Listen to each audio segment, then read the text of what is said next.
you can't be a victim of terror and sit with the perpetrators of terror.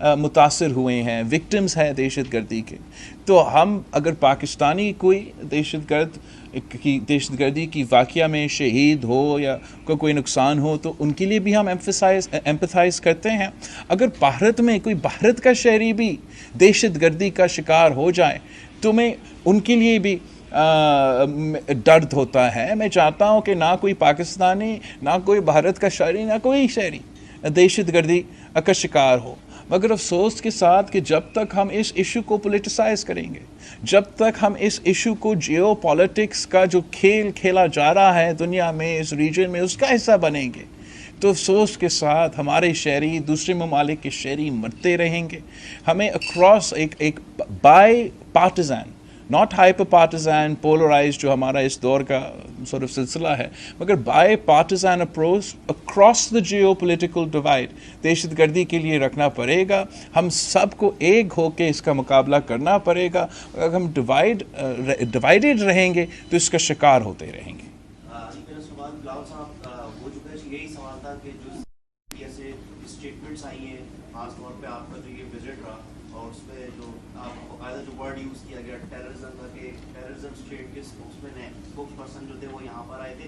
تو سر اب یہ معاملات آپ نے اس چیز کی ایک لائن تو کلیئر کر دی ہے کہ انڈیا سے آپ کے اس وقت تک پاکستان کی بات چیت نہیں ہو سکتی جب تک 4 اگست والی جو لائن ہے وہ ہمارا پالیسی ہے. یہ آپ نے یہ بات بیان دے دی ہے. تو سر اب یہ اسی طریقے سے چلتا رہے گا, پھر امن کی جو باتیں ہوتی ہیں دیگر اسٹیٹس یونائٹیڈ نیشن پہ بھی اس طرح کی بات ہوئی, دیگر ممالک میں بھی, چائنا بھی اس پہ بات کرے, تو اب اس میں آگے پوزیشن کیا ہوگی؟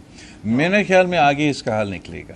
ایسا ہم ہمیشہ اس اسٹیٹ میں نہیں رہیں گے, لیکن آپ بھی مانیں گے کہ میرے لیے مشکل ہوگا, میرا اپنا فورن آفس کو کنونس کرنے مشکل ہوگا کہ میں ان کو کہوں آپ جا کے کسی مالک کے ساتھ آپ بات چیت کریں, جب انہوں نے دکھایا ہے اپنے ایکشنز کے تھرو کہ وہ کسی بائی لیٹرل اگریمنٹ کا حصہ کی رسپیکٹ نہیں کرتے, انٹرنیشنل لا کو رسپیکٹ نہیں کرتے, United nation security council resolution کو رسپیکٹ نہیں کرتے. تو اس صورتحال میں the onus is on India to create an environment conducive to talks. ایسا تو نہیں ہے کہ دہشت گردی شروع ہوا 2019 میں. پاکستان, بھارت بھی دہشت گردی کے شکار کافی دیر سے ہوتے آ رہے ہیں, اور ان دہشت گردوں کے حملے کے باوجود بات چیت بھی ہوا ہے.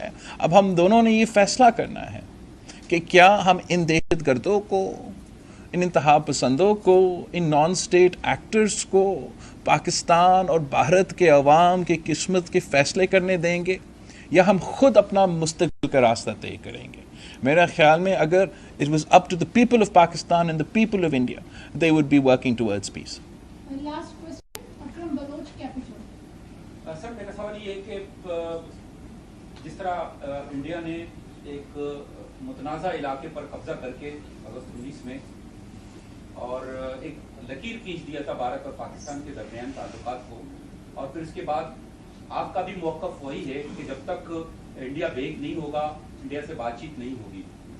لیکن جو سفر کر رہے ہیں دونوں ممالک کے عوام, خاص طور پر ہم اپنے ملک کی بات کریں گے جہاں بھوک و افلاس ہے, معاشی تباہی ہے, ماحولیاتی جو ہے نا تباہی ہے, جو صورتحال ہے, تو یہ جو لکیر کھینچی گئی ہے تو یہ لکیر مستقل طور پر قائم رہے گی, اور اسی طرح ہم ماحولیاتی جو تباہ کاری ان کا جو ہے نا سامنا کرتے رہیں گے, بھوک افلاس, بے روزگاری اور ساری اسی چیز کا جو ہے نا سامنا کرتے رہیں گے, یا آگے چل کر یہ لکیر یہ جو لکیر ہے اس کا کوئی تعلق نہیں ہے ہمارے دوسرے جو مسائل ہیں, and I don't think that it can happen in perpetuity. کچھ ظلم آخرکار بڑھتا ہے پھر مٹ جاتا ہے. کب تک بھارت انکار کرے گا کہ یونائٹڈ نیشنز جس کا ہم سب ممبر ہیں, کہ ان کا کب تک, how long can they deny international law, how long can they deny United Nations Security Council resolutions, how long can they run away from a plebiscite in Kashmir. ہمارا موقف کیا ہے کہ کشمیر کے عوام کا فیصلے کرنے دیں, ان کا موقف کیا ہے کہ نہیں ہم قبضہ کر کے ادھر بیٹھے رہیں. تو میرا خیال میں کہ the arc of history is long but ultimately it bends towards justice, اور انشاءاللہ تعالی ہم اس چیز کا حل نکالیں گے. اگر ہم یہ فیصلہ پہلے سے کریں گے کہ ان کا شکل ہمیں نہیں پسند, تو بات چیت تو اپنی جگہ، ہم اب ملٹی لیٹرل پہ بھی نہیں جائیں گے، ہم SCO پہ بھی نہیں جائیں گے، تو کل ہم UN پہ بھی نہیں جائیں گے، ہم دوسری جگہ پہ بھی نہیں جائیں گے، تو ہمارے لیے ہم دروازے بند کرتے جا رہے ہیں. تو جو میں یہاں جو میں نے یہ فیصلہ کیا بھارت جانے کا SCO کے کانٹیکس میں، ملٹی لیٹرل کانٹیکس میں، وہ اسی کانٹیکس میں ہم نے یہ فیصلہ کیا. لیکن جا کے ہم نے ایک فٹ پرنٹ چھوڑا ہے، اور مستقبل کے لیے جو ہے وہ کوئی اور چل کے اسی فٹ پرنٹ پہ چلتے ہوئے ان مسائل کا حل نکال سکتے ہیں. We have one last question. Sure. Special demand. Hamid Sumru Saab GN. جی فارغ مصر صاحب یہ بتائیں کہ آپ نے ابھی حال ہی میں برٹش سے پاکستانی کے خلاف کا جو مشن سوڈان، تو وہ کس طرح مکمل کیا، اس مشن کو کمپلیٹ کرنے میں آپ کے ساتھ کس نے تعاون کیا، کیا نئے تجربات ہیں؟ جہاں تک سوڈان کا پورا کرائسس ہے اس میں فخر کرتا ہوں کہ خاص طور پہ پاکستان کا جو فورن آفس ہے، ہمارا فورن سیکرٹری، باقی جو بھی ریلیٹیو لوگ ہیں، عید پہ چل رہا تھا یہ پورا تو وہ عید پہ نہیں کیے، اور وہ دفتر میں رہ کے سارے نہ صرف ان ممالک سے لیکن ہمارے دوست ممالک سے، سعودی سے، چین سے، دوسروں سے رابطہ کیا، اور اتنا اچھا طریقے سے کوآرڈینیٹ کیا کہ ہم نے 1050 پاکستانیز تھے. آج رات 1 بجے آخری جہاز آ رہا ہے. جب وہ پہنچتے ہیں تو سارے جو پاکستانی سوڈان میں پھنسے ہوئے تھے وہ اپنے گھر واپس آئیں گے. اور میں سمجھتا ہوں کہ اس قسم کی کرائسس سچویشن میں جہاں ہمارا وسائل شاید دوسرے ممالک سے کم تھے، ہمارا زیادہ محنت کی وجہ سے ایک بڑا کامیابی ہوا ہے، اور انشاءاللہ تعالی ہم ان سب کو خوش آمدید کہتے ہیں Pakistan. Thank you every body.